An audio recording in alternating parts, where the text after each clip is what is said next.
Voy a cerrar, allá va, déjenme cerrar las ventanitas porque a mí se me atraviesan, se me atraviesan. Ok, habíamos quedado en la página 107 y 108. Lo que yo voy a hacer es pasar a vuelo rasante esquemáticamente los contenidos que para mí son los más importantes del capítulo sobre Blake y hasta llegar al último apartado en el que sí quisiera como leer y detenerme un poco más y quizás discutir con ustedes en la medida en que ustedes se sientan estimulados a discutir.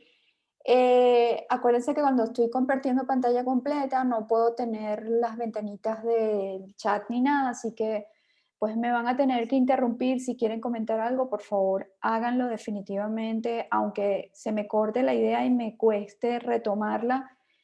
Bueno, prefiero eso y tener la participación de ustedes, ¿no?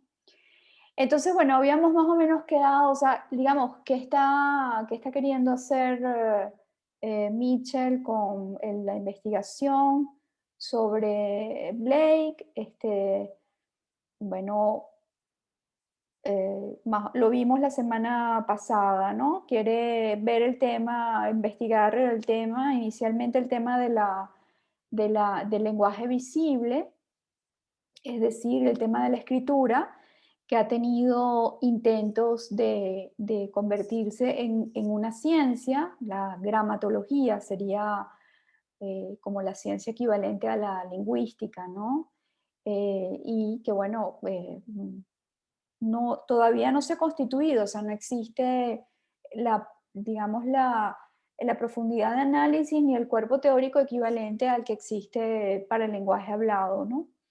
Y bueno, el lenguaje hablado, ¿por qué el lenguaje hablado es importante? Porque nuestro sistema, el sistema occidental, eh, salvando por supuesto las grandes excepciones que serían pues todos los lenguajes amerindios y todas las lenguas también antiguas del propio continente europeo.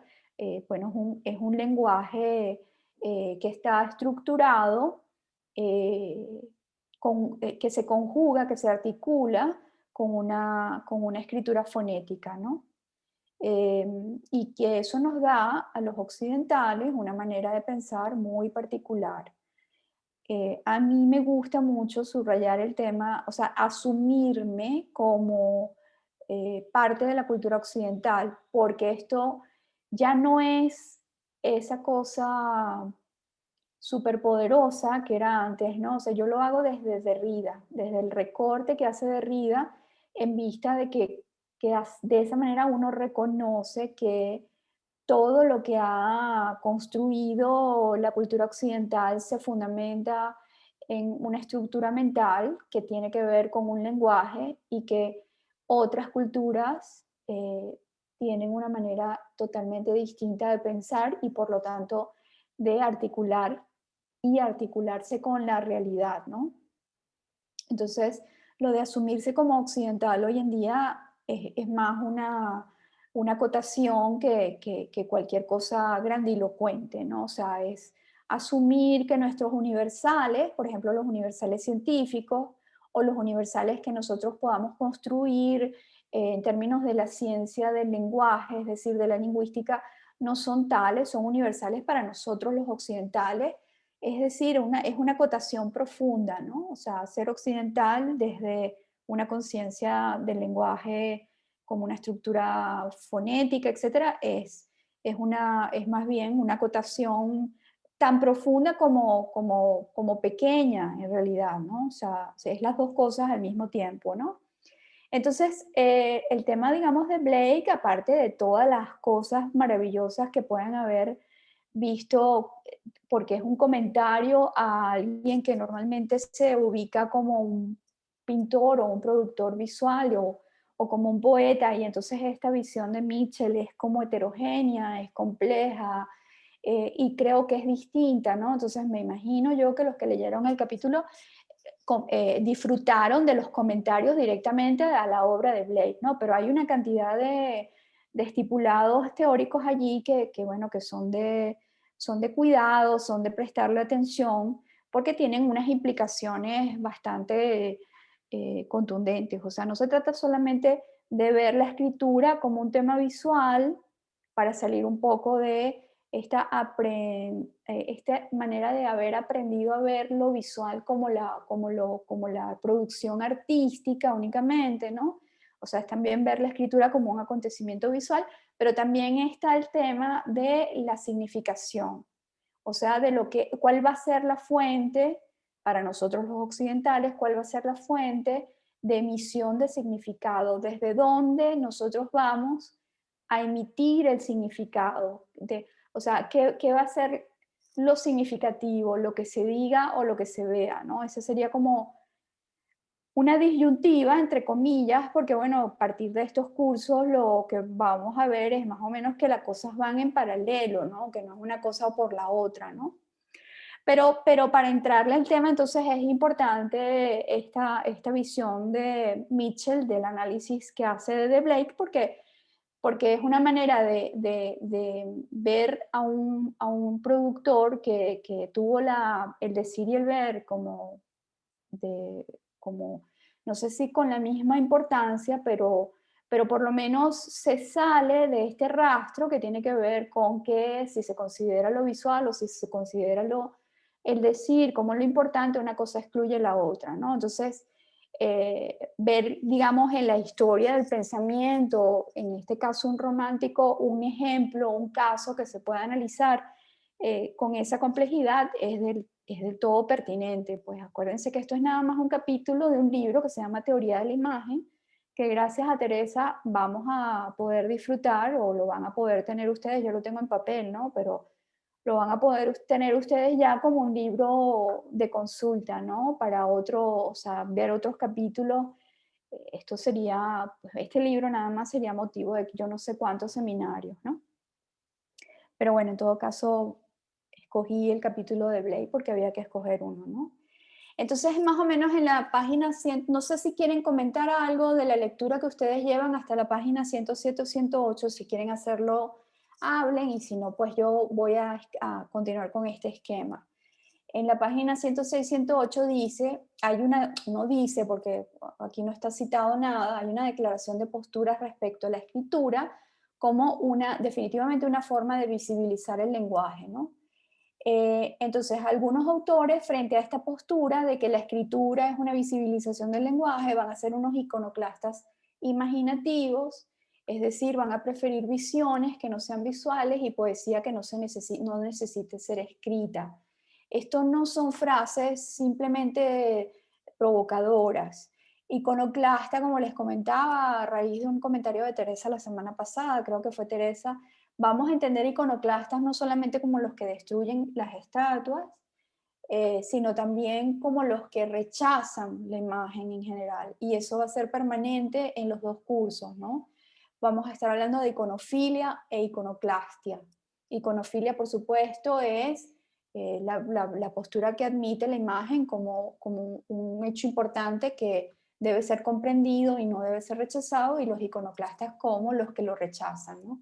Entonces, bueno, este tema de las visiones que no sean visuales, pues es la apelación a la imaginación, que también creo que fue Teresa la que comentó en el chat algo de esto, ¿no? O sea, bueno, se puede imaginar escenas, ¿no? Y todas pueden ser muy visuales, pero son imaginadas, ¿no? No son visuales, porque la visualidad es un tema espacial, mientras que la audición es un tema temporal, ¿no? Es un tema interno, o sea, el sentido que más se asocia, el sentido interno es el del escuchar, y el sentido que más se asocia a lo externo es la visión.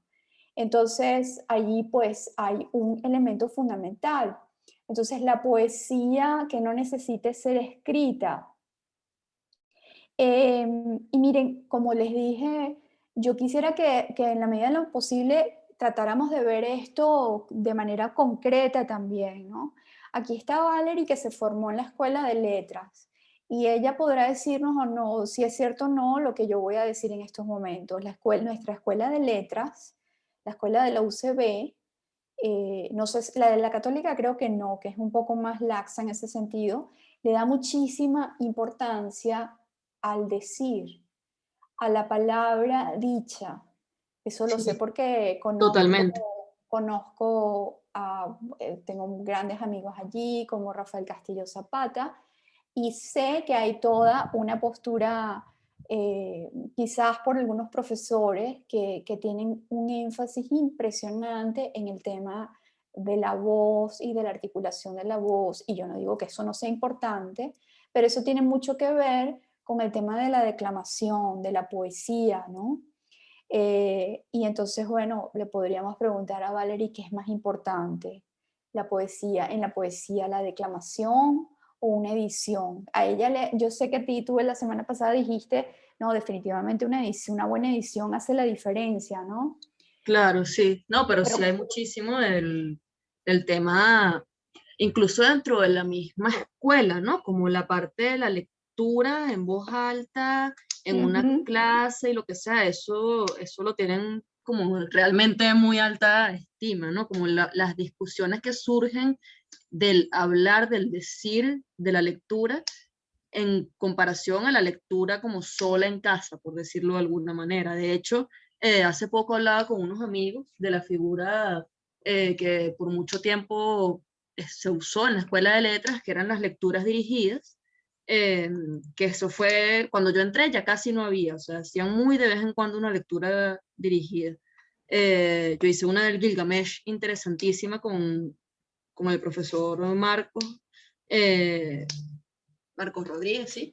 Y, y claro, el punto de las lecturas dirigidas es justamente ese espacio de la palabra dicha, como de hacia dónde nos lleva la lectura cuando no es solo lectura, sino conversación. mm, Eh, claro, o sea, imagínense como abrir un formato, una estructura académica solo para darle ese espacio a la palabra dicha, ¿no? Porque lo dirigido, que eso es lo que hablaba con mis amigos, perdón, que es muy interesante, es que no es solo el profesor dirigiendo al alumno, sino que el dirigido más bien es como hacia dónde dirige el grupo la conversación de la lectura. Me pareció bellísimo y creo que tiene que ver mucho con lo que estás diciendo ahorita tú, Carmen, como de, de darle peso a lo que se dice y a la lectura como al texto, pero ya no como texto, sino como lenguaje hablado, como la voz, ¿no? como la voz, Ajá, exactamente, y el énfasis, por ejemplo, bueno, todo lo que tiene que ver con la declamación de la poesía sería como porque sería algo como cercano a la música, ¿no? Entonces eso es, o sea, tienes el lenguaje como algo cercano a la sonoridad, a la música, o tienes el lenguaje entonces en su decantación visual, que sería la escritura, bueno, porque también tenemos que saber escribir, o sea, hay que potenciar el lenguaje por medio de la escritura, hay que saber escribir, pero entonces ese saber escribir se va en reglas sintácticas, gramáticas, ¿no? Y no en el tema de la seducción, de la visión, ¿no? Que ahí entonces entrarían, por supuesto, los grandes diseñadores, ¿no?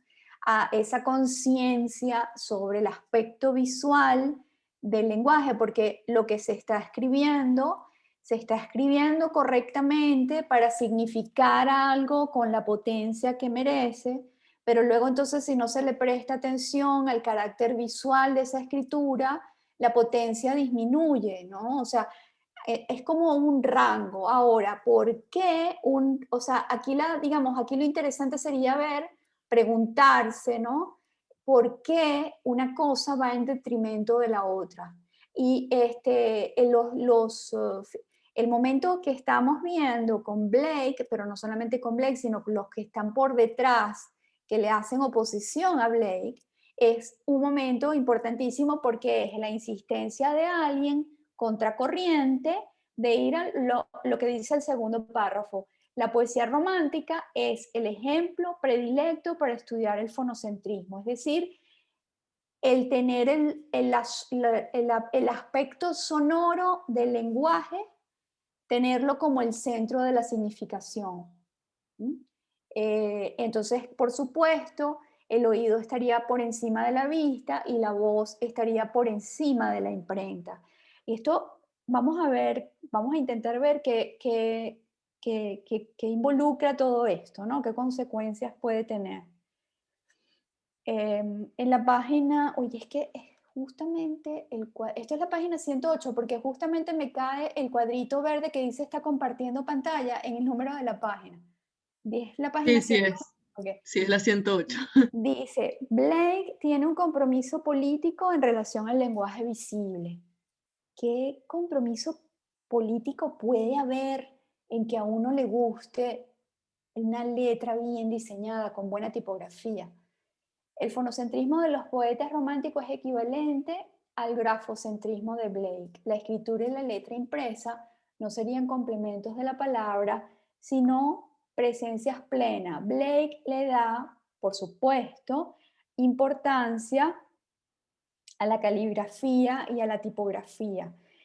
Pero aquí no sé, a mí me parece como muy gracioso el tema, no sé a ustedes, ¿no? Pero si tienen un compromiso con el decolonialismo y todas estas posturas anti-eurocéntricas, ¿no? Porque se supone que una de las aristas que nosotros vemos del tema de que la autenticidad de lo latinoamericano frente a las posturas colonialistas europeas y tal, y entonces se habla de las tradiciones orales, ¿no?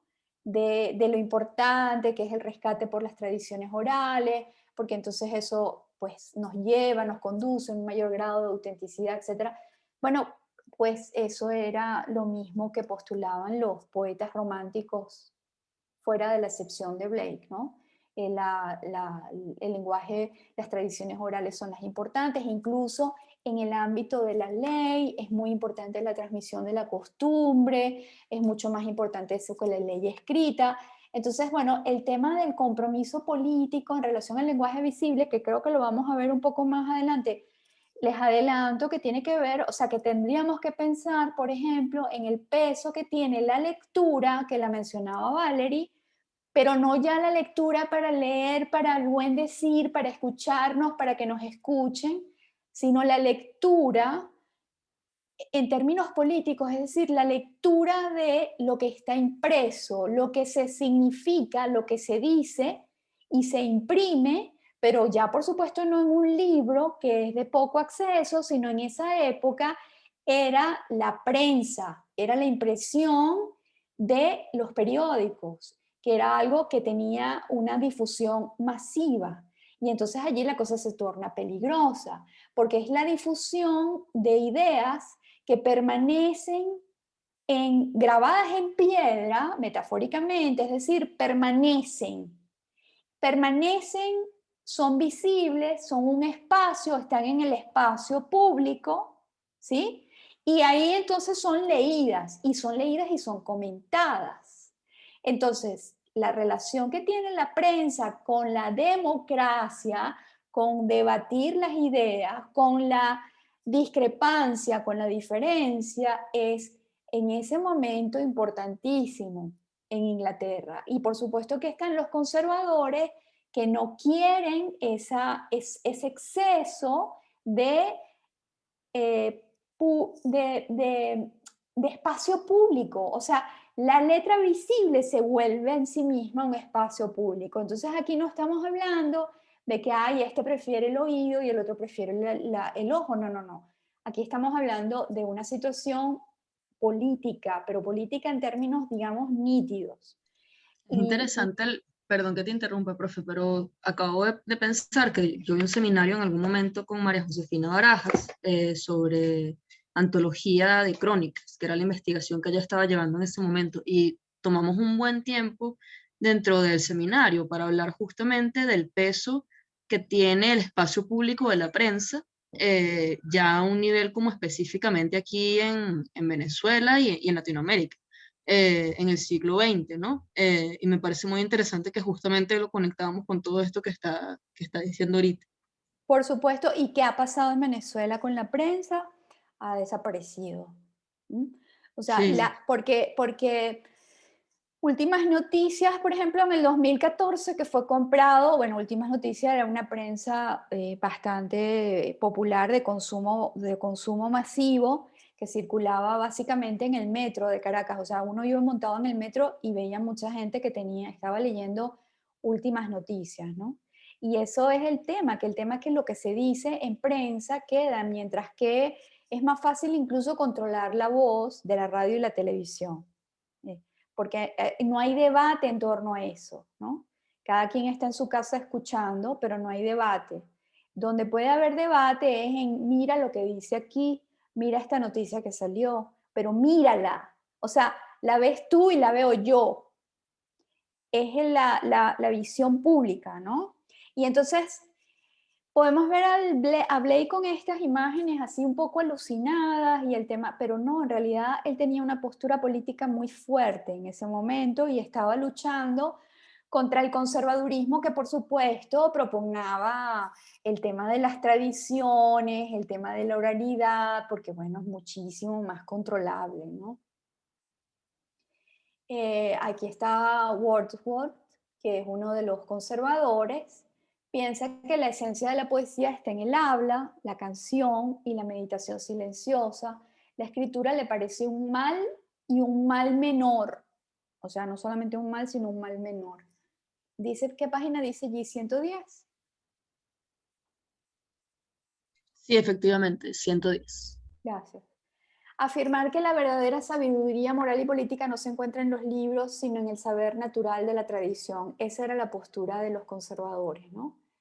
Edmund Burke afirma que la esencia de la ley no se encuentra en las costumbres y tradiciones y no escritas del pueblo, lo que les comentaba antes, ¿no? Y eso tiene peso hasta hoy en día.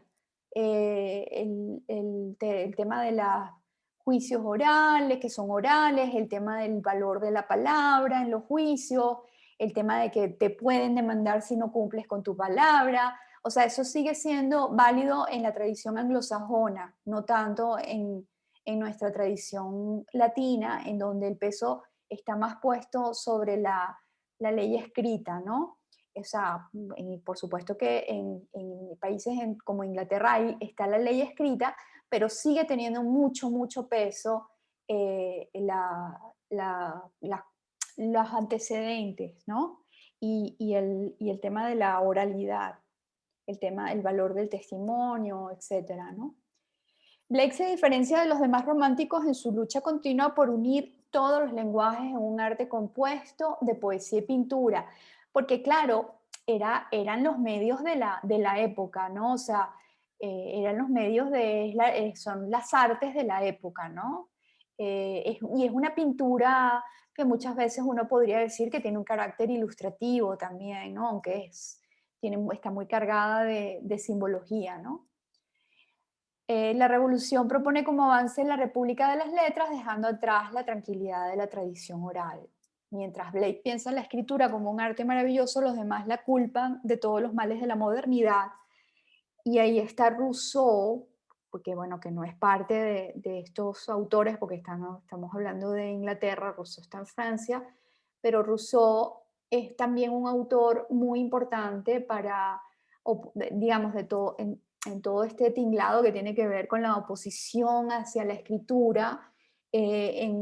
Lo trabaja muy bien Derrida para deconstruir el fonocentrismo, que yo no sé si ustedes saben, pero él hace, digamos, una especie como de concatenación entre el fonocentrismo, el falocentrismo, el eurocentrismo, ¿no? Porque claro, ahí nos da, o sea, ahí nos hace ver que estamos como cultura occidental intentando imponer una cantidad estipulado que se derivan únicamente de un lenguaje que es fonocéntrico, entonces ese fonocentrismo derivado en un falocentrismo, que es bueno, un tema que tiene que ver, que se ha tomado con todo lo que tiene que ver con las luchas feministas, etcétera, pero que tiene otras connotaciones en realidad y que deriva, por supuesto, en el tema del eurocentrismo, ¿no?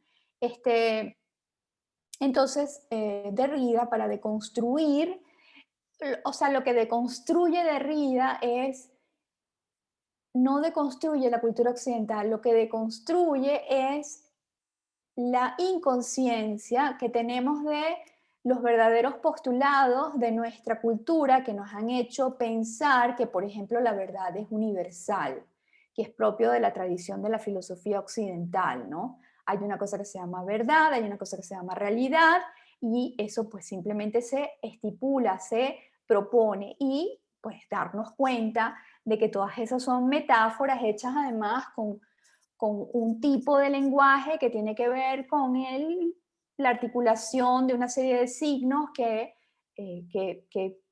por convención representan unos sonidos, pero esos sonidos aprendemos a descifrarlos, pero bueno, si uno se pone a ver, si uno se deslastra de todas las convenciones, lo que yo estoy diciendo en este momento son una cantidad de sonidos que podrían ser perfectamente absurdos. O son absurdos cuando nosotros escuchamos otra lengua radicalmente distinta, cuando escuchamos a un chino que no tenemos los códigos para descifrar lo que estamos escuchando, pues es una serie de sonidos, ¿no? Una cosa súper arbitraria. ¿Y eso qué tiene que ver con la realidad? ¿Qué tiene que ver esa serie de sonidos con la verdad de algo en la realidad, ¿no? Entonces, esa es la deconstrucción del grado de inconsciencia que tenemos sobre los verdaderos postulados que rigen la significación cultural, pero no es la deconstrucción de la cultura occidental. O sea, es como un psicoanálisis cultural. O sea, quien se hace un psicoanálisis no se destruye. Alguien que hace un psicoanálisis lo que hace es conocerse más, pero la idea del psicoanálisis no es destruirnos, ¿no? O te destruyes, ¿qué destruyes? Destruyes las capas de inconsciencia. Y mientras más capas de inconsciencia destruyas, más, digamos, espacio, para hablar topónimamente, adquiere los contenidos reprimidos, ¿no? Te liberas de contenidos reprimidos y eso pues te hace una persona básicamente que se conoce más a sí misma, ¿no? Bueno, a mí me gusta a veces pensar en Derrida así, ¿no? O sea, una deconstrucción cultural para darnos cuenta de dónde provienen nuestros grandes postulados sobre las grandes verdades, y simplemente pues acotarlas, ¿no? Entonces, todo esto para decirles que, bueno, la mención de Rousseau es como el equivalente en Francia a estos conservadores ingleses, ¿no? Rousseau también tiene la escritura como un mal que es culpable, además de todas las distorsiones de sociales, de las sociedades modernas. Ustedes saben que él habla del buen salvaje, que es una cosa que yo no entiendo por qué los revolucionarios les gusta tanto de Rousseau, siendo que el buen salvaje es tanto como decir que esa cultura que esa gente no tiene cultura. O sea, salvaje es el que no tiene cultura, ¿no? Entonces, bueno, una cosa es que tengan una cultura, o los amerindios en ese momento tenían una cultura que no era la cultura occidental, y otra cosa es decir que eran los buenos salvajes, o sea, que eran buenos por ser salvajes, ¿no? O sea, eran buenos, pero entonces el otro no reconocía que había una cultura, y no eran nada buenos, o sea, tenían una cantidad de maldades, ¿no? O sea, esta especie como de exotismo, de verlo de afuera como mejor, porque bueno, Europa estaba muy descompuesta, ¿no? Y esas descomposiciones se le achacaban a la modernidad. Entonces habían unos que querían avanzar, como Blake, hacia la modernidad, y entonces se presentan ellos mismos como una bisagra, y habían otros que no querían avanzar, que querían seguir dentro de las tradiciones y dentro de lo conocido, y darle y seguir dándole importancia al habla y no tanto a esa prensa horrorosa que permite la discusión de ideas, ¿no? Bueno, aquí simplemente para aclararles la figura de Urizen, no sé si se encontraron con ella, si investigaron, ¿no? Que bueno, ahí Mitchell un poco trata de analizar qué representa esa figura, ¿no? Si es una caricatura de Burke o del racionalismo revolucionario, o si representa el espíritu de las letras libres, ¿no? Sin embargo, el vínculo de Blake con la escritura no es moderno, sino una suerte de liberalismo en la tradición de la prensa libre inglesa. O sea, él es más un representante de una tradición, que es la tradición de la prensa libre, que de la modernidad, ¿no? Por eso sus dibujos no se pueden tener como dibujos muy modernos, ¿no? Son dibujos más bien eh, como muy simbólicos, ¿no? Muy, Sí, sí, son súper como, iba a decir barrocos, pero no en el término de verdad de la palabra, pero sí, son como bastante cargados de nuevo sí, de eso. Ujú. sí, mitológicos, ilustrativos, o sea, no es una pintura moderna, ¿no? Bueno, esto sí es una cita, a ver, cuando Blake afirma que la escritura es un regalo divino, esto debe entenderse en contraposición con dos ideologías sobre la escritura contrarias. Esto fue un error.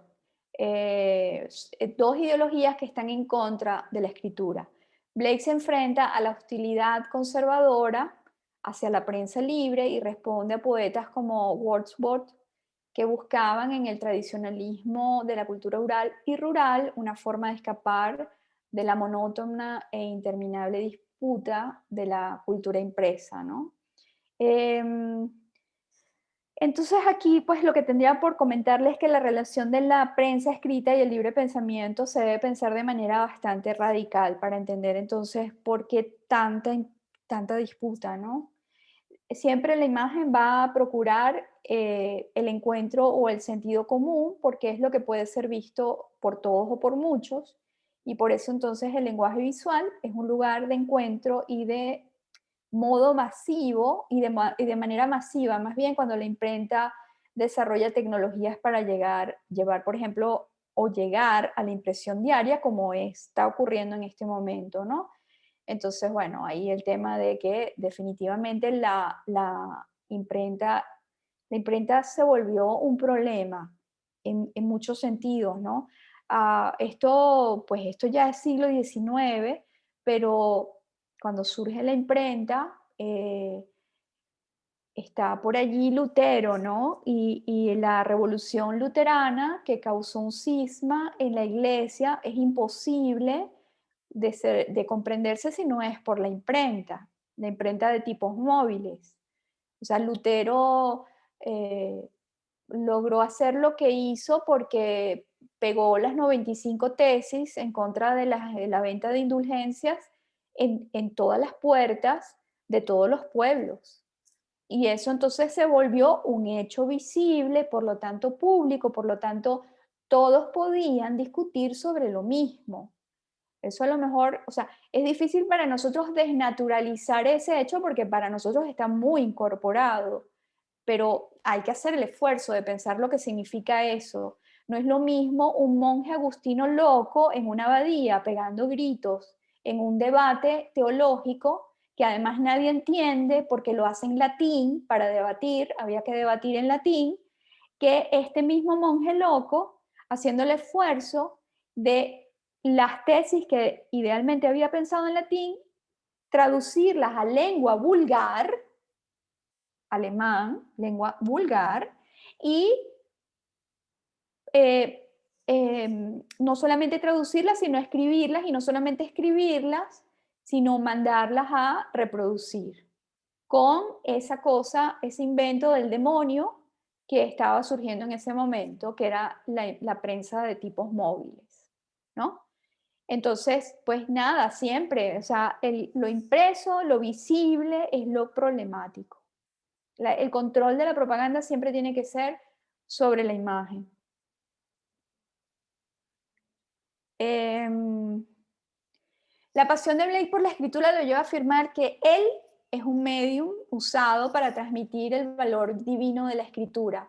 Esto se conecta directamente con el valor de la escritura para el pueblo que sigue las leyes de Moisés, que no fueron recibidas por la voz, sino por una inscripción. Ya vamos esto es un tema importantísimo dentro de todo lo que es la teoría visual, porque es un tema que difícilmente sacamos del hecho religioso, pero se debería, ¿no? Que es el tema de la idolatría. pero ya vamos a comentarlo en términos de lo que está queriendo señalar aquí Mitchell en relación a Blake, ¿no? Para Blake la escritura no es un simple acontecimiento racional vinculado a la necesidad y no le parece válida la fetichización de la oralidad. El tener el verbo como algo sagrado. Nosotros somos, digamos, los herederos culturalmente. Yo no estoy hablando aquí de la religión de nadie, ¿ok? Pero somos los herederos culturales del tema del cristianismo, que como ustedes saben es una traducción desde una cultura, la cultura hebrea, a otra cultura que es la cultura griega, porque eso es el cristianismo. El cristianismo es el traslado y por tanto la traducción de un mundo totalmente distinto, la alteridad más radical al mundo griego. Y eso sucede por varios acontecimientos políticos. Uno de esos acontecimientos políticos fue que la palabra, digamos, del Mesías, de Jesús, del que difundió un tema que antes se daba solamente en las sinagogas hacia fuera, hacia el exterior del templo y que cayó, digamos, por toda la mezcla que tenía que ver con las colonias romanas, cayó pues en oídos de otras culturas, ¿no? Que eventualmente, cuando pasa, digamos, a ser transmitido, o sea, todo el proceso proselitista, ¿no? Cuando pasa a ser transmitido por los apóstoles y comienza entonces el tema del traslado de la palabra, se topan con una barrera idiomática que era el griego. Pero bueno, ahí están muchos de los apóstoles, entonces, o hablan griego, sobre todo Pablo, o son traducidos al griego. Entonces, en el mundo griego, lo importante era el logos. Entonces, en el Nuevo Testamento, en Juan 1:1, se dice, en el principio era el verbo. Eso queda como el centro de la significación. O sea, el tema de la importancia de la oratoria, de la palabra, que ustedes saben perfectamente que viene del mundo griego, llega entonces a el tema, digamos, de el libro que nos centra como cultura, ¿sí? Y él se traduce, o sea, en el principio era el verbo, es un tema evangélico, es decir, es un tema que ya es griego, no es un tema del Antiguo Testamento. El Antiguo Testamento sí es más hebreo, ¿no? O sea, sí tiene, digamos, un contenido eminentemente hebreo. Entonces aquí ya estamos dentro de la cosmovisión, dentro del subrayado griego. Entonces en el principio era el verbo, el evangelio, digamos, es algo que, o sea, fíjense, Blake, yo no sé cuál será la procedencia de Blake, sería interesante revisarlo, ¿no? Porque es extraño, a menos que tenga una procedencia judía, como de hecho tiene Derrida, que es alguien que le da importancia al tema de la escritura, es extraño que alguien le dé tanta importancia a la escritura, porque para quien es importante la escritura es para el mundo hebreo.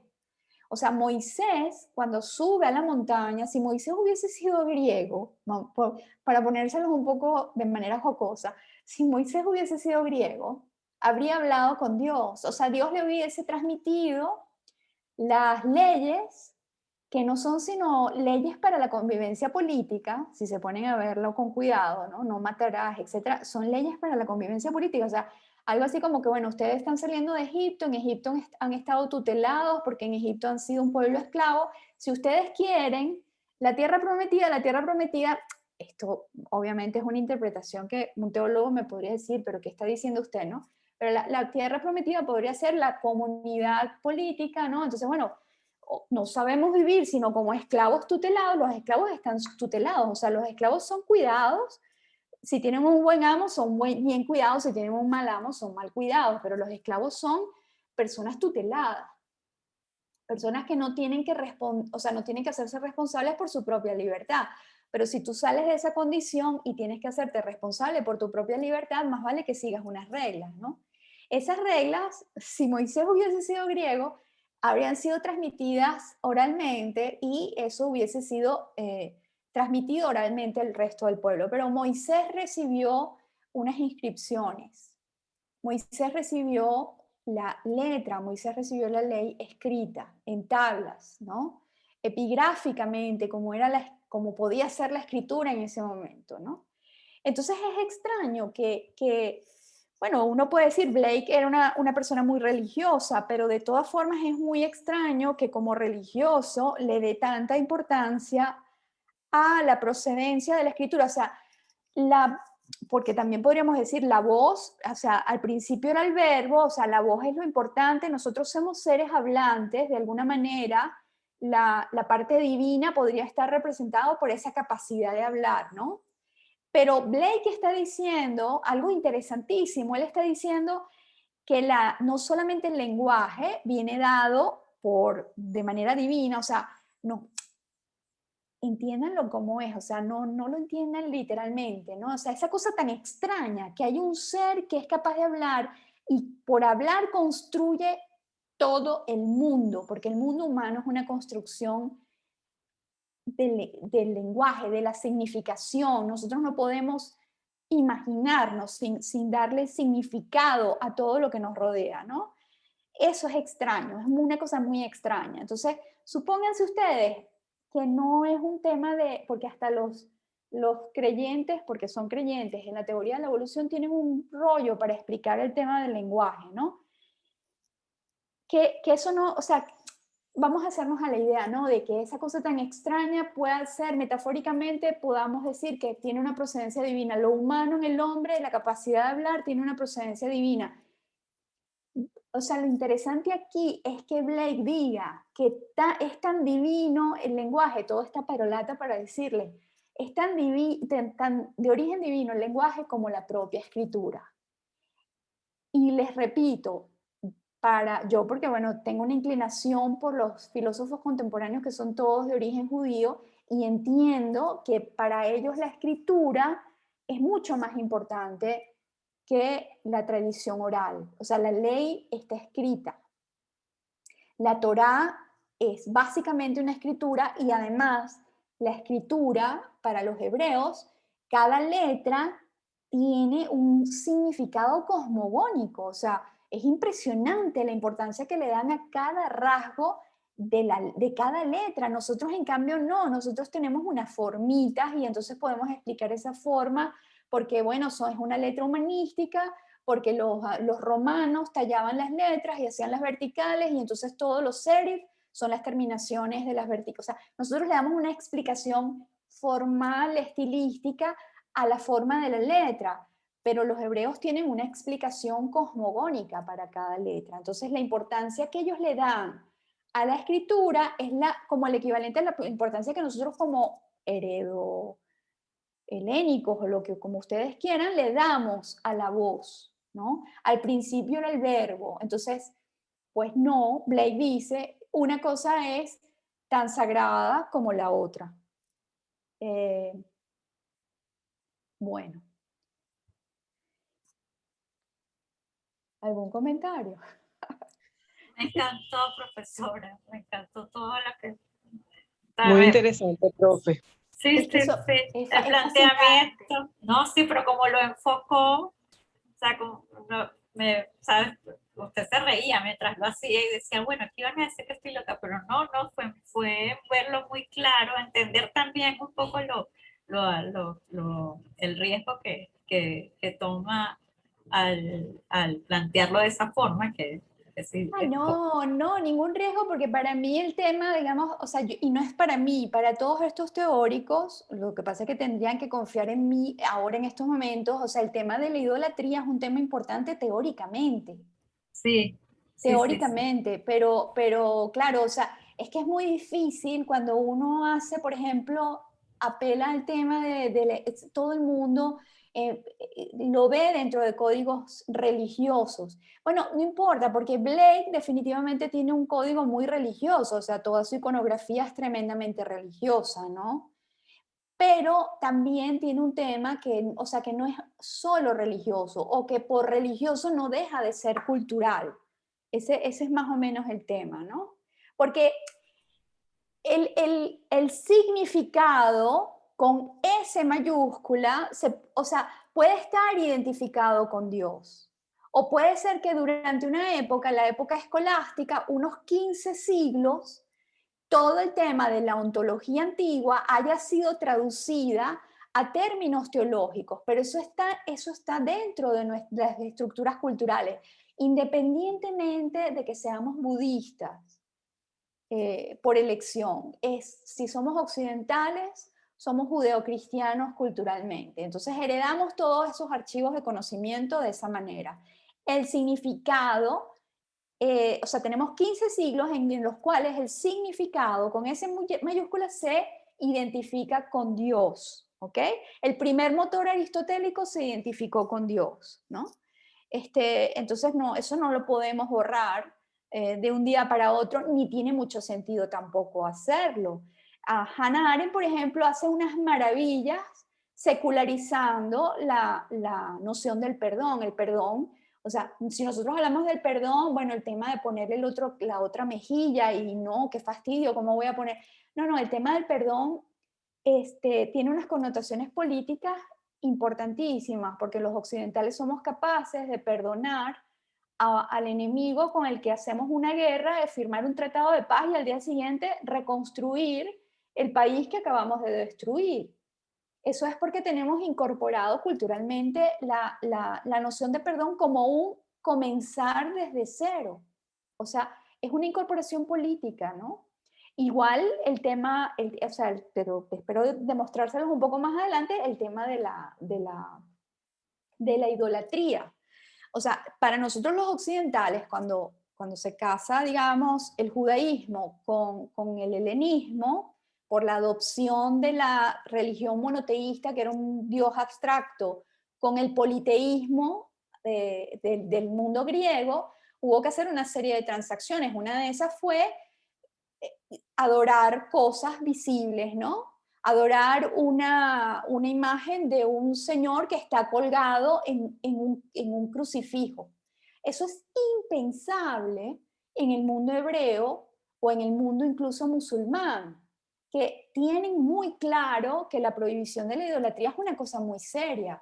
Para nosotros los occidentales, eso no es así. Nosotros necesitamos hacer imágenes de todo. Y eso tiene que ver con la adopción del politeísmo, ¿no? Entonces, de verdad que les digo, el tema puede tener una connotación inmediatamente religiosa, pero es un tema eminentemente cultural. Bueno, a mí, por supuesto, me apasiona, ya lo han visto, espero que lo podamos ver un poco más adelante. Yo creo que está en el segundo semestre. Vamos a seguir con Blake. Blake deshace en su elogio a la escritura las oposiciones como escritura habla. Este fue un anticipado total, porque eso apenas se está haciendo ahora de nuevo, ¿no? Dios le habla a Moisés al tiempo que lo dota del arte de la escritura alfabética. Bueno, lo dotó más bien del alefato, ¿no? Del alef-bet, ¿no? No de la alfabética, que sería más la griega, ¿no? Dios le habla a Blake, o sea, Blake llega a afirmar eso, o sea, Dios me habla, ¿no? Y al hacerlo, le dota de tipos simbólicos o poéticos que transformarán la voz invisible y el mensaje en el lenguaje visible de los significantes gráficos y tipográficos. El lenguaje visible de Blake remedia entonces la escisión entre el habla y la escritura. Nosotros ahorita estamos viviendo una época muy centrada en la imagen, pero como les dije en la primera clase, eso no tiene por qué ser así durante mucho tiempo. O sea, en cualquier momento nosotros podemos volver a la iconoclastia del romanticismo. O sea, definitivamente hay un ir y venir. De hecho, los románticos sí es cierto que se oponen al racionalismo anterior, ¿no? El racionalismo es una corriente que está muy centrada en la visión, ¿no? Y viene justo después de el Renacimiento, que es una época en donde la imagen explota, todo se vuelve una imagen e incluso se inventa, ya se los he dicho, la imagen dentro del recuadro, o sea, se inventa una forma de representación.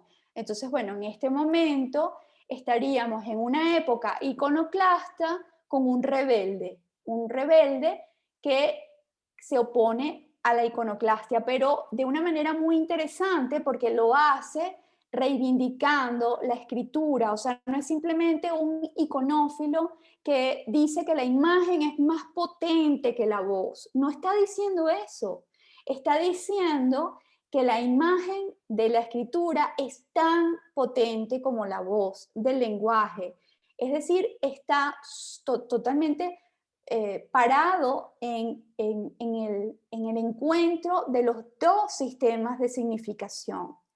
Es tan importante ver como escuchar.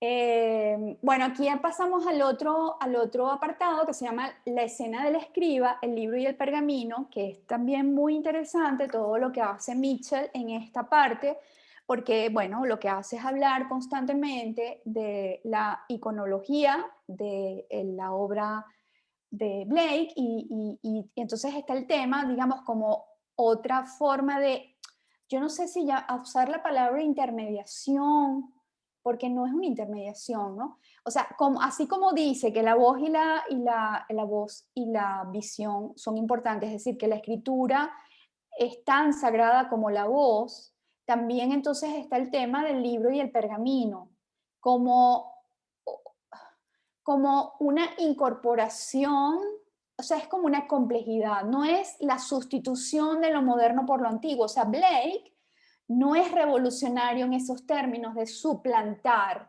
unos significados por otro, sino que más bien lo que hace es como, y a lo mejor en ese sentido era lo que decía un poco Valerie, de que parecía como barroco, ¿no? Es ese sentido como, ¿qué diríamos? Híbrido, ecléctico, yo no sé qué palabra usar, porque entonces a nivel simbólico estarían los dos mundos. Y eso lo hace todavía más interesante, ¿no? Yo no sé si ustedes saben que Blake es un autor que fue así como marginado durante mucho tiempo y que recientemente es que se están haciendo como unas, obviamente por un tema que tiene que ver con el acervo y el sistema de museos de Inglaterra, se han hecho unas exposiciones y un estudio, digamos, renovado de todo lo que es Blake y por supuesto lo han colocado en otro lugar, ¿no? Pero en realidad él es una persona pues problemática y un poco marginal, ¿no? Bueno, Blake renueva la importancia del escriba, que hay que pensar el tema del escriba en la historia de la cultura desde la época más remota. O sea, los escribas siempre han sido muy importantes. Eh, Ahora hay escritores, pero los escribas eran importantísimos, eran pues unas personas muy preparadas, muy especiales. Si el tema, digamos, de la escritura, nosotros vemos que la escritura, la lectura, todo eso lo vemos junto, pero eso nunca estuvo junto, sino hasta hace muy poco tiempo. En la antigüedad, el que escribía, no, o sea, Aristóteles, por ejemplo, decía y había alguien que escribía, no se podía decir y escribir y leer al mismo tiempo, todas eran funciones separadas, entonces el escriba era importantísimo, ¿no? Bueno, allí dice, la escritura encarna el espíritu, describe la relación entre la escritura y el cuerpo de modo detallado y con una cierta pleitesía. Dice, la escritura no es solo el medio técnico de registrar una hazaña épica, sino que en sí misma constituye una acción de importancia histórica mundial digna de ser representada por derecho propio. O sea, una reconsideración total de lo que es la escritura, ¿no? Él postula, Blake, una suerte como de pantextualismo, ¿no? O sea, todo puede ser entendido como escritura. Eso también me hace sospechar, digamos, del origen de Blake, ¿no? Porque quien puede entender todo como una escritura, o sea, esto es fácilmente, se puede dar fácilmente dentro de la cultura judía, ¿no? La escritura tiene una presencia plena y también está en el vacío y la duda. O sea, Blake se sitúa como una bisagra entre la visión antigua y la moderna de la semiosis, es decir, de la significación. Yo no sé si esto se entiende bien, pero es lo más importante de todo este tema, ¿no? O sea, ¿dónde está la significación? ¿Cuál es la fuente de significación? Y bueno, en ese momento la vida moderna estaba pidiendo que todo quedara sistematizado por medio de la escritura, y la vida antigua pues le daba más importancia a todo el tema de la tradición oral, etcétera, ¿no? Esta bisagra la piensa Mitchell a través de la representación del libro y el pergamino. Para el romanticismo, el libro representa la racionalidad moderna y la economía de la reproducción mecánica, porque claro, el libro, tal y como nosotros lo conocemos, es una invención también reciente. Antes está el códice. El códice también tiene esa forma de libro, pero es una cosa pues descomunal, en formato, está todo hecho a mano,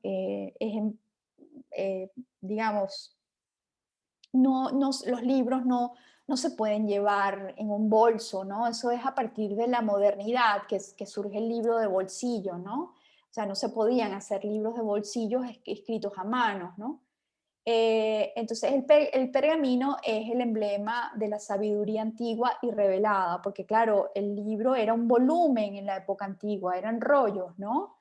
Y entonces, claro, allí está la representación como de la tradición y de lo sagrado junto con lo moderno, que se supone que es secular además, que no, que deja a la religión como un tema pues de cada quien, ¿no?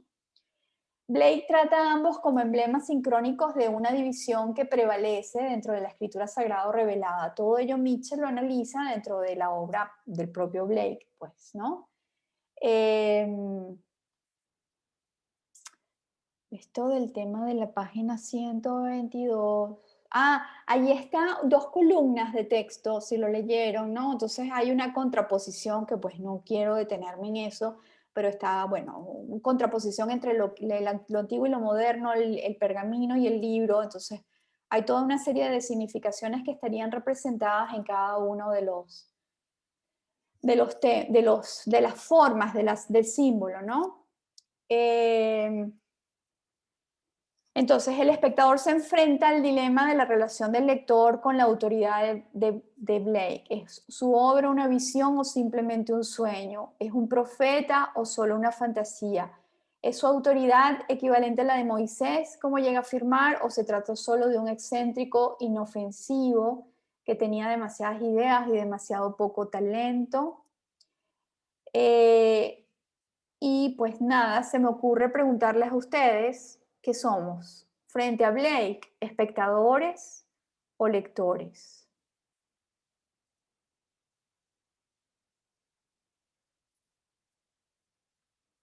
Creo que él hubiera querido que fuésemos lectores. Yo creo que Yo creo que somos espectadores. espectadores.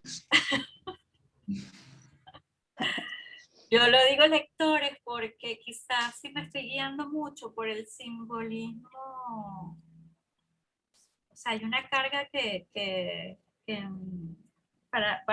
para entender las imágenes de Blake, quizás que yo creo que hay que tener como un conocimiento anterior de algo que está, que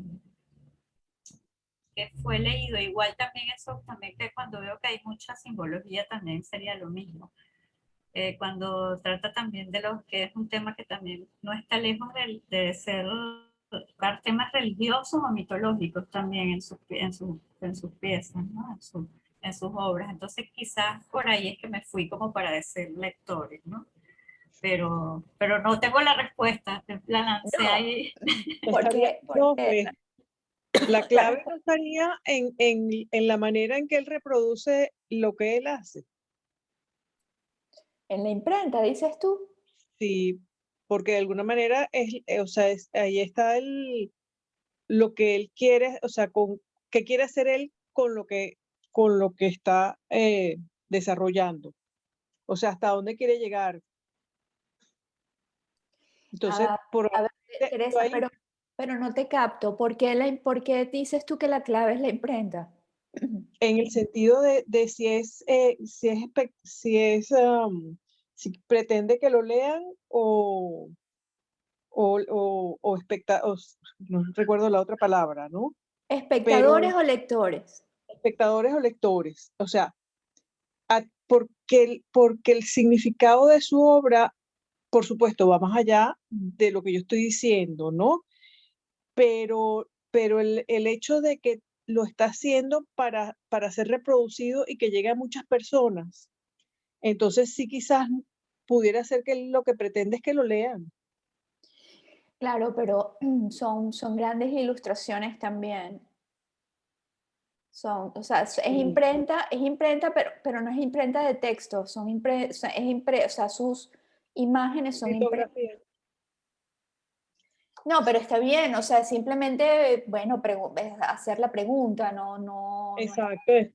Es uno reflexionar acerca de eso, está Sí, bien. sí, sí, o sea, está hecha la obra de Blake para leer o para verla, ¿no? Obviamente que la lectura tiene un componente visual, ¿no? Pero estoy más queriendo apuntar al tema de la significación, ¿no? Claro, lo que pasa es que uno está acostumbrado a que cuando hay texto hay narrativa. Entonces, Sí, mm, sí. Sí, pero eh, claro, ahí, hay mucho texto también en la obra de Blake. Yo creo que la respuesta puede ser pues los dos, ¿no? Dice sí, Elba, sí, como espectadores podemos utilizar más la imaginación. Bueno, se supone, Elba, que es todo lo contrario, ¿no? Que cuando se supone que cuando la imagen está presente delante, la imaginación se cierra, o sea, la imaginación se amplifica al máximo cuando la lectura te pide imaginar, ¿no? Pero si la imagen está frente a ti, no es que tú no puedas imaginar nada, pero ya la imagen eh, es un impedimento para que la imaginación, la frase muy frase común, ¿no? Para que la imaginación huele, la imaginación huele tiene que no estar presente la imagen, se supone, ¿no? Pero bueno, cualquier cosa que quieras aclarar por escrito, porque sabemos que está sin micrófono. Bueno, nada, simplemente lo pensamos y ya, ¿no? Déjenme continuar un poquito más. Ya estaríamos en la página 130. Déjenme ver, porque creo aquí, tengo que ver si tengo alguna anotación. No. Entonces, la complejidad frente a la significación.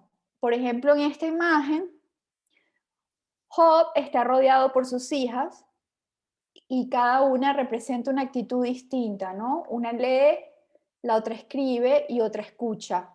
Y hay tanto libros, o sea, la más pequeña tiene un libro de bolsillo y se supone que la otra tiene un pergamino que está aquí, digamos, la de rosado, tiene un pergamino que cuelga de lado, que no se ve mucho, ¿no? Y la otra parece tener más bien una tablilla, ¿no?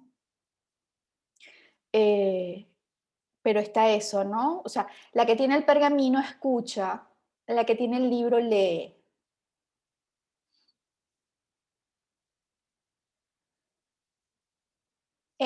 Se debería entonces aclarar dos cosas acerca de los motivos del libro y del pergamino en las escenas de la escritura de Blake. Una es que estos forman un código iconográfico bien consistente que expresa de forma emblemática las contradicciones básicas. Las contradicciones básicas.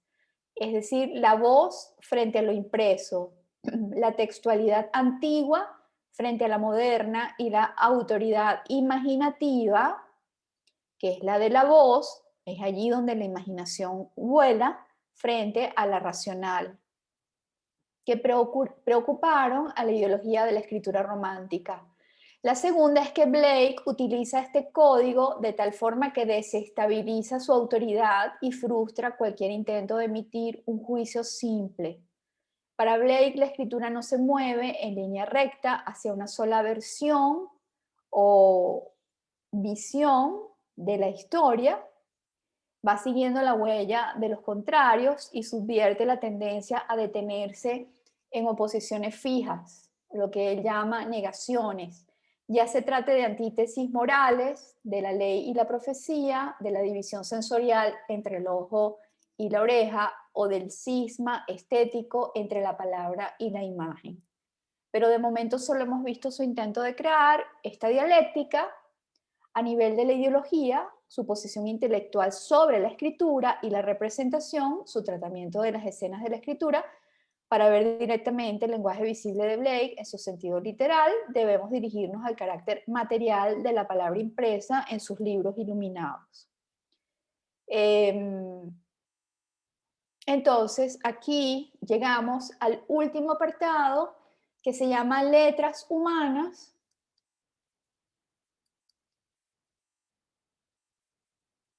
que es este que está acá. Ya va, déjenme salir de pantalla porque les estoy diciendo es este que está acá y no... Ok, ahora compartir pantalla y tengo que...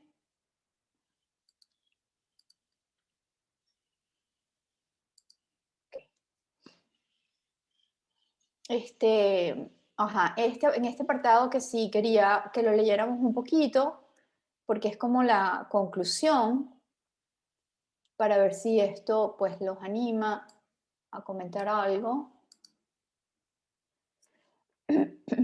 Y dice así en la página 131. Cualquier intento de caracterizar la tipografía o caligrafía de los libros iluminados de Blake queda frustrado por su forma de subvertir las categorías en las que normalmente catalogamos los textos. Por ejemplo, es imposible aplicar la distinción entre caligrafía y tipografía a la obra de Blake, ya que el arte de la escritura grabada es un compuesto de los dos procedimientos. Parecería extraño pensar en Blake como un calígrafo, ya que sus textos no son manuscritos autografiados, escritos con un estilógrafo sobre papel. Literalmente se tratan de libros impresos mecánicamente a partir de planchas de metal, utilizando una imprenta. Y sin embargo, los libros tienen ese aspecto, el aspecto de manuscritos autografiados, y las mejores reconstrucciones de la técnica de escritura inversa de Blake sugieren que las letras se trazaron con una pluma o un bolígrafo sobre el cobre, que no fueron talladas con una herramienta de grabado. O sea, ese es otro aspecto que le da este carácter tan heterogéneo y tan complejo, no solamente a la obra de Blake, sino al pensamiento que hay por detrás de esa obra, porque siendo que él era un defensor de la imprenta, y siendo que digamos que los tipos los tipos móviles, los caracteres, las letras en ese momento tenían un considerable desarrollo, ¿por qué acudía tanto a la tipografía caligráfica o a la caligrafía como una suerte de tipografía, como una suerte de tipo móvil, ¿no? O sea, esto lo que hace es subrayar su posición compleja, heterogénea, ¿no? Este intento como de no me da la gana de sustituir una cosa por la otra, no quiero renunciar a la tradición por lo moderno, ni quiero que lo moderno suplante a la tradición, es todo junto, ¿no? Por otro lado, resulta aún más difícil pensar en Blake como tipógrafo, aunque su estilo de letras a veces se aproxima a la uniformidad de los tipos móviles, nunca llega a alcanzarla. Lo que pretende es un aspecto variable, flexible, que nos recuerda constantemente que posee un origen manual y no mecánico. Un defensor de la imprenta que está subrayando la visualidad de lo manual, porque eso es lo que hace con la caligrafía. La letra, bueno, yo les dije ya que el tema de la tipografía es un mundo increíble, ¿no? Hay, por ejemplo, una cosa muy impresionante en el tema de la tipografía, que, claro, cuando Gutenberg desarrolla los caracteres móviles, él, por supuesto, hace una racionalización porque tiene que tallarlos tiene que hacer la matriz tallada en metal y con eso entonces hacer la contramatriz para finalmente vaciar el punzón, es decir, el paralelepípedo que tiene en la parte superior la forma de la letra. Pero la letra que está tallando Gutenberg es una letra que era hecha a mano, o sea, hay que pensar que toda la letra, toda la escritura que se vuelve, digamos, tipos de letras distintos, como vieron en esa charla que les pasé, era toda hecha a mano, por más uniforme que se hiciese, por más que hubiesen estilos muy asentados, como el estilo gótico o el estilo de letra humanístico, eran letras hechas a mano. Entonces, cuando Gutenberg hace los tipos móviles, que los talla, está tallando algo que proviene formalmente de la mano. Y ese hecho, hasta el día de hoy, con la digitalización, hace que la letra requiera de ajustes ópticos que no pueden ser ni matemáticos ni pudieron ser mecanizados. O sea, la letra tiene que tener una composición óptica, o sea, esa relación con lo óptico, con el ojo directamente, no ha podido ser suplantado por ninguna racionalidad, ¿ok? Pero de lo que estamos hablando aquí, o sea, Blake podría haber usado tipos mecánicos y nosotros pensar, bueno, está usando, por ejemplo, un tipo de una época que representa una época antigua, no está usando un tipo que sea muy representativo del romanticismo y con eso podría estar trayendo simbólicamente el mundo antiguo al mundo que él está tratando de armar complejamente como mundo contemporáneo, ¿no? Pero sin embargo, se va a una cosa mucho más radical, que es la caligrafía. No sé si me explico. O sea, la caligrafía es como un énfasis innecesario, es como una opción, porque la letra manual era una letra que tenía un estilo repetitivo, o sea, no hacía falta hacerlo caligráfico para representar el mundo antiguo. O sea, a ver, lo que les quiero decir es que la caligrafía no es la mejor representación del mundo antiguo.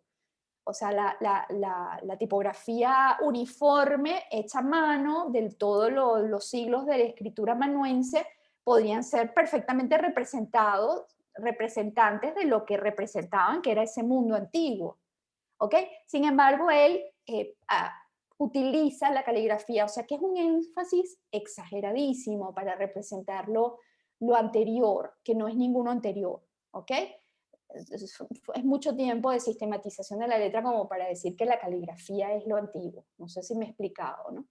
De hecho, al describir los libros de Blake, es cuestionable que sea lícito utilizar la distinción entre lo mecánico y lo que está hecho a mano. Si el libro y el pergamino de Blake simbolizan esta diferencia entre los textos reproducidos mecánicamente y los escritos a mano, parece evidente que sus propios textos son al mismo tiempo libro y pergamino, o ninguna de las dos cosas. Esto creo que es la mejor forma de hablar de eso que está tratando de hacer Blake. O sea, es como un énfasis, o sea, el libro, digamos, rectangular está representando perfectamente el mundo moderno, que también podría ser cuestionado por lo que les dije, los códices son rectangulares, tienen la forma del libro moderno, y los códices datan del siglo V, qué sé yo, y los pergaminos tienen que ver más con el libro como volumen, es mucho más antiguo, entonces es una cosa como mucho más remota. Entonces aquí lo que hay es más una serie de formas que se adoptan como simbología para para recrear este mundo extraño, un poco fantasioso de Blake, en el que se supone que están estos dos aspectos en convivencia, es decir, no queriendo ser ni siquiera armonizados, ¿no? Por eso me gusta esta descripción de Mitchell, ¿no? O ninguna de las dos cosas, ni una armonización, ni una síntesis, ni siquiera una cosa híbrida, sino una cosa distinta que simbólicamente puede o no representar el mundo antiguo y el mundo moderno, ¿no? O sea, es una cosa arbitraria más que una representación. Una segunda distinción, quizás más fundamental, que subyace en el texto de Blake es la diferencia entre las formas alfabéticas y las pictográficas, entre la escritura propiamente dicha y las formas primitivas o la preescritura.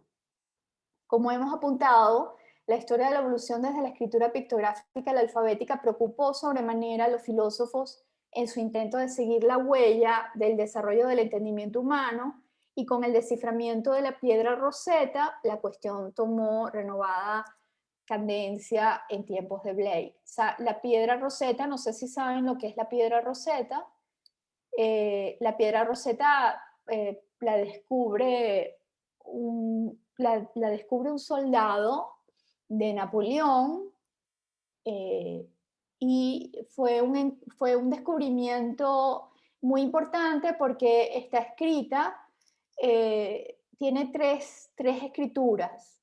Tiene escritura egipcia, tiene escritura griega, y no sé si tiene otra escritura, o sea, si tiene jeroglifos, y una escritura más moderna, o más del diario, de la escritura diaria, y tiene escritura griega, y eso es lo que permitió el desciframiento de los jeroglifos. O sea, los jeroglifos se vinieron a descifrar apenas durante la Revolución Francesa. Y entonces, claro, eso, la piedra Rosetta entra, digamos, en este momento, en toda esa discusión en la que creían, por eso les pongo ahí al margen, discutir el tema de la evolución, en la que se estaba completamente seguro que la escritura alfabética era la evolución de la escritura, o sea, era como una evolución natural, así como la percepción se creía que era una evolución natural de la percepción, la perspectiva, se pensaba que la escritura alfabética, por la síntesis que tenía y la capacidad de reproducir palabras con apenas 23 signos, una evolución de las escrituras, como la jeroglífica, que son más pictográficas, ¿no? que son más denotativas. Eso es más o menos, o sea, no sé qué piensen ustedes, pero bueno, definitivamente habría que tomar con pinzas el tema de que hay una evolución de la escritura y no distintos sistemas de inscripción, porque además se llama escritura a un tipo de inscripción y no a todas las inscripciones, y eso también es algo que se podría discutir con todos estos, con toda esta línea de pensamiento evolucionista, ¿no? O sea, todo es una inscripción, lo que hacían los mayas, lo que hacían los egipcios con los jeroglifos, lo que hicieron los sumerios, y lo que eventualmente hicieron pues, los hebreos y los griegos con sus sistemas fonéticos de símbolos, de pocos símbolos, ¿no? Son todos sistemas de inscripción. Ahora, ¿cuál es escritura y cuál? Todos son sistemas de inscripción. O sea, borrar, digamos, esa especie como de jerarquización, de evolución, que, bueno, que es una construcción lineal que no ha conducido mucho, ¿no? Que no ha sido como muy, no sé, o sea, eso está todo como repensado, ¿no? Bien, aquí continuamos si no tienen absolutamente nada que decir al respecto, porque quisiera por lo menos terminar con esta página. Los principios básicos que llevaron a su desciframiento ya habían sido sentados a mediados del siglo XVIII por el obispo Warburton en su famoso ensayo sobre los jeroglifos. La teoría de Warburton de que los jeroglifos no podían leerse como imágenes de objetos, sino como figuras del habla, en las que participaban juegos de palabras, asociaciones tradicionales, leyendas y abreviaciones metafóricas y metonímicas, fue repetida por Condillac y Rousseau en sus historias del conocimiento humano, y se convirtió en el fundamento del hallazgo de Champollion, que es donde se encuentra la piedra Rosetta, o es quien encuentra la piedra Rosetta. Se supone que yo conozco bien la historia de la piedra Rosetta, pero miren cómo olvido los datos históricos, ya es típico que yo olvide los datos históricos. No hay duda de que Blake transgredía deliberadamente la frontera entre las formas escritas y las pictóricas. A menudo sus letras les brotan apéndices que solo pueden ser descifrados en términos pictoriales. Interesante, ¿no? Como de la letra se va hacia la imagen, y ya la imagen icónica, porque entonces sí, la imagen, o sea, si vamos a aceptar el hecho de que la escritura es una imagen, definitivamente no es una imagen icónica, ¿no? Pero el problema más fundamental cuando vemos el texto de Blake es decidir qué significa exactamente ver algo en términos pictoriales. Ese es donde termina, o sea, termina en un tema teórico esta revisión de Blake, ¿no? Para los estetas del siglo XVIII, y todavía muchas veces para nosotros, solía significar ver algo como la semejanza de una impresión sensorial previa, un simulacro de la percepción natural, y esto es así hasta el arribo de la pintura moderna. Algo de eso vimos con Martin Jay y Foucault, ¿no? O sea, la pintura estaba vinculada al tema de la imitación.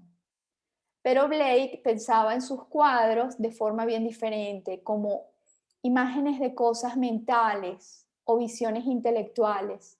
Se trata de lo que se suele llamar en la historia de la escritura ideogramas, o sea, eran unas especies como de ideogramas, imágenes que pueden ser construidas no solo como representaciones de objetos, sino de concepciones totales. O sea, la pregunta aquella que les hice, ¿no? Si hay que leer o si hay que ver, ya salta a otro nivel si pensamos por un momento en que lo que hizo Blake fue una especie como de ideograma, ¿no? Es interesante por lo menos pensarlo así, porque bueno, lo que tendemos a ver nosotros es que hay letras y hay imágenes, y todo el tiempo lo estamos viendo por separado, aunque estén juntas, lo vemos juntos como una combinación. Pero ¿y qué tal si todo era parte de un solo sistema de significación? Unos ideogramas, por ejemplo.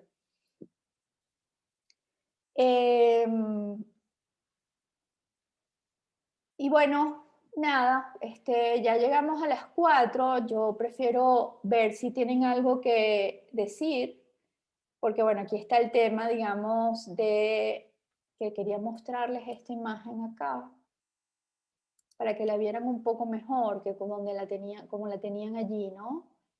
En ese libro, en ese PDF de tan mala calidad. Podemos leer esto viendo la imagen. Ven las dos pantallas, ¿verdad? Sí, se ven las dos. Ok. Bellísima, eso es otra cosa. Es otra cosa, sí, déjame ampliarlo un poquito más. No voy a perder mucho tiempo porque como no tengo la escalita aquí. Y lo estoy viendo de mi teléfono porque no tengo datos en la casa. Ay, qué Entonces, fastidio, Teresa. sí, horrible. Horrible, estoy sufriendo con esto minimurrio aquí. Ay. Pero el arte de Blake no implica solo empujar a la pintura hacia el campo ideogramático de la escritura, también empuja la escritura alfabética hacia los valores pictoriales, pidiéndonos, miren lo que nos pide, según Mitchell, que veamos sus formas alfabéticas con nuestros sentidos, que no solo las leamos de pasada para llegar al habla significada, o sea, para ver qué significa la palabra heaven, por ejemplo, ¿no? Que la veamos, o al concepto que yace tras ella, sino que nos detengamos en la superficie sensual de las formas caligráficas y tipográficas que vemos durante esta pausa. A menudo los valores simbólicos de la caligrafía de Blake parecen ser completamente transparentes y claros. Por ejemplo, en la página del título de El matrimonio del cielo y el infierno, ahí está, los dos contrarios de cielo e infierno están impresos en austeras y mayúsculas romanas.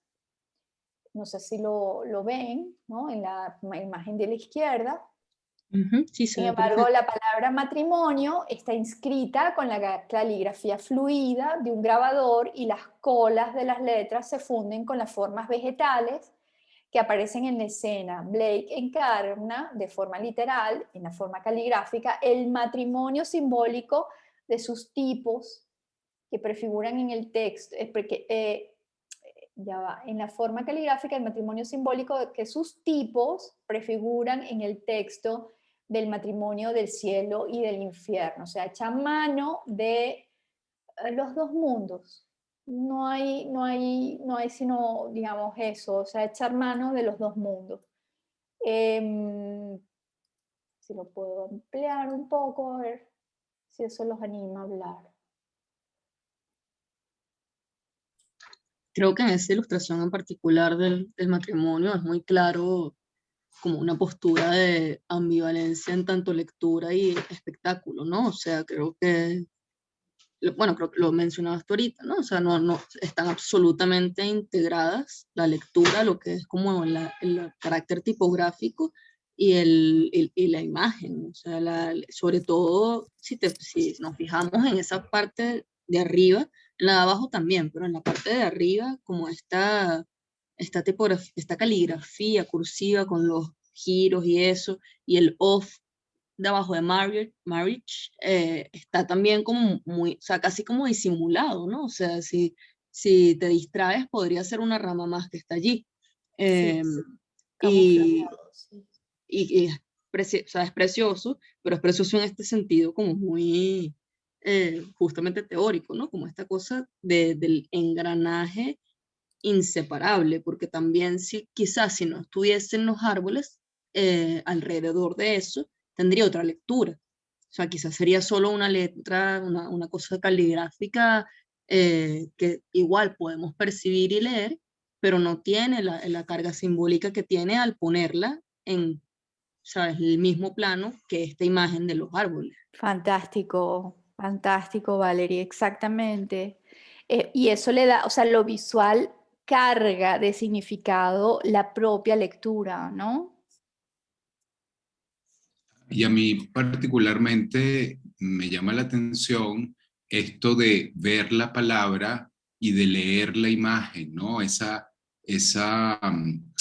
como dicotomía en una producción que evidentemente es imagen, o sea, para mí, ahí el texto también para mí es imagen. Y, Exacto. Ujú. y eso me pone a pensar un poco si él más bien estaba experimentando con esta relación bueno, de lo que reconocemos en la contemporaneidad como leer una obra o leer una imagen, ¿no? Mm. Sí, sobre todo, bueno, mm, no sé, puede tener esa connotación contemporánea, ¿no? Porque definitivamente, o sea, hay un grado de innovación en la obra de Blake que lo saca, digamos, de la comprensión, del desciframiento de lo que era la imagen y de lo que era el texto en ese momento. O sea, esto era una locura para ese momento, ¿no? Y ciertamente que si las imágenes, por ejemplo, si nosotros nos abstraemos un poco y vemos esas imágenes sin el texto, pues puede que tengan un significado totalmente distinto. O sea, a lo mejor no nos remiten más a una cosa erótica que a algo que tenga que ver con el cielo y con el infierno, por ejemplo, ¿no? O sea, toda la Claro, parte, digamos, bíblica le viene dado por el significado que le otorga el texto, ¿no? Pero sí, es entonces no es como, un texto, no es un texto decidido para que funcione como texto, sino que es un texto decidido para que funcione como imagen, ¿no? Entonces claro, es es que como, ese contexto es como doble, ¿no? O sea, no solamente significa otras cosas el texto sin la imagen, sino que la imagen sin el texto también. exactamente, exactamente. Inseparable. Y yo, o sea, fíjense una cosa, o sea, yo este nivel de tejido entre significado textual y significado icónico, eso, como dice Carlos, no se ve sino en eventos muy contemporáneos. Por ejemplo, yo creo que el fotolibro es un género que tiene mucho auge, además de todo el tema comercial. O sea, yo creo que, bueno, también lo acuñó Martin Parr. Uno puede, digamos, decir, es un tema que tiene que ver con el, pero no, o sea, tiene también que ver con la sintonía con la época, ¿no? Y en el fotolibro lo que se da es posibilidad de hacer incidir el significado de la palabra con el significado del ensayo fotográfico, como no se da en ningún otro lugar, porque ustedes me pueden poner como ejemplo el cine, ¿no? En el cine hay un matrimonio, una fusión total entre texto e imagen, porque una película tiene que tener un guión, y los guiones se escriben, aunque no tenga parlamentos, los guiones se escriben. Entonces el cine es el ejemplo de la fusión entre imagen y texto. Pero el tema de que la imagen no sea imagen movimiento, sino que sea imagen estática, también tiene una posibilidad, es un acontecimiento cultural que tiene especial relevancia en la contemporaneidad, porque están las dos imágenes juntas, o sea, hay una amplificación del sentido o del significado. Y eso se podría, claro, habría que elaborarlo en un ensayo con cuidado, pero eso se podría comparar con esto que hizo Blake de esta manera tan anticipada. Porque hay libros iluminados, o sea, él puede ser un heredero de los libros iluminados, pero los libros iluminados no tienen este nivel de nivelación que hay entre la imagen y el texto. Los libros iluminados tienen apenas unos muñequitos, unos ornamentos, una figurita alrededor, pero esto tiene una nivelación total entre texto e imagen. Uno no sabe qué es más importante aquí, ¿no? En realidad me parece divertido como explorar esto desde este texto y desde Blake, porque desde hace varios años, con todo el tema de mi investigación con los fanzines, esto es uno de los temas centrales a la hora como de la edición, de alguna manera, y no solo la edición como ya profesional, sino como la aproximación estética que haces hacia el fanzine. Tiene mucha autoconciencia, por decirlo de alguna manera, de esa integración de imagen y texto, ¿no? O sea, por ejemplo, toda esta historial anárquico del fanzine, la manera en que se intervenían las imágenes con texto, o que la tipografía que se utilizaba era unos rayones de marcador fotocopiados con grapas encima, o sea, todo eso tenían significados también, y estaban muy integrados como con las otras cosas que rodeaban eso, ¿no? Y con los métodos incluso, que no sé si, o sea, no sé si en Blake lo hemos hablado ya, como el hecho de usar, por ejemplo, una acuarela y no otro tipo de expresión, digamos, como un grabado blanco y negro, por decir algo. Como que eso también, esos elementos de la imagen también influyen y también dialogan con el texto, con la tipografía y con lo que se está representando de alguna manera. Totalmente, el lenguaje plástico de las imágenes, claro. Bueno, tú vas a poder desarrollar o sea, vas a poder alimentar ese trabajo que tienes con los fanzines con alguna de estos contenidos para el Ah, trabajo no, final. absolutamente, ya creo que se nota que ya me decidí que por ahí van. Sí, la semana que viene vamos a ver otro autor y otra perspectiva, pero del mismo tema, del tema de que tiene que ver con la palabra y la imagen. Vamos a ver a Rancière. Nos va a quedar sacrificado Gadamer porque realmente fue excesiva la planificación. Perdónenme, pero es la primera vez que doy el curso y entonces, bueno, también me tocaba un poco tener el pulso, ¿no?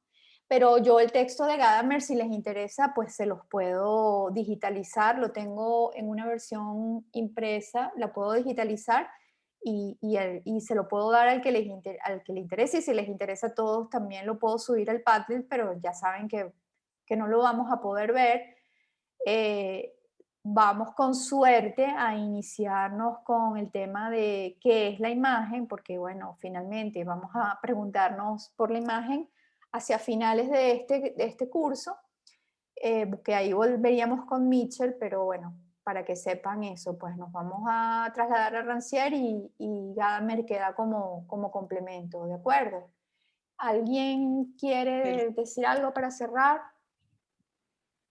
Yo quería comentar que en Kindle, en Amazon, está las obras estas ilustradas de Blake. Hay varias versiones. Hay una como de $0.50 por si interesa. No la he buscado por debajo de cuerdas, pero por lo menos ahí se ven interesantes propuestas. Oye, a mí a cada rato me salía el mensaje en la propaganda de Amazon, pero no vi la de 0.50. Esa la voy a ver que están vendiendo por Sí. 0.50. Sí, lo acabo de comprar. Esa misma la tienen en papel en $15 y está en digital en 0.50. Ilustrada, sí, con imágenes. Sí, con las imágenes, la estoy viendo. Ay, qué bueno, ya voy a verlo. Lo que pasa es que mi Kindle es de los más básicos, pero igual lo puedo ver en la tableta. Y en el Bueno, teléfono también. ¿qué tal? ¿Alguien más quiere comentar algo? Bueno, entonces vayan a descansar antes de la clase siguiente y perdónenme que siempre me tomo unos minutos. No, se son preocupen. una belleza, Gracias. una belleza Increíble. de minutos, profesora. ¿Qué libro de Exacto. Gadamer, qué libro de Gadamer está?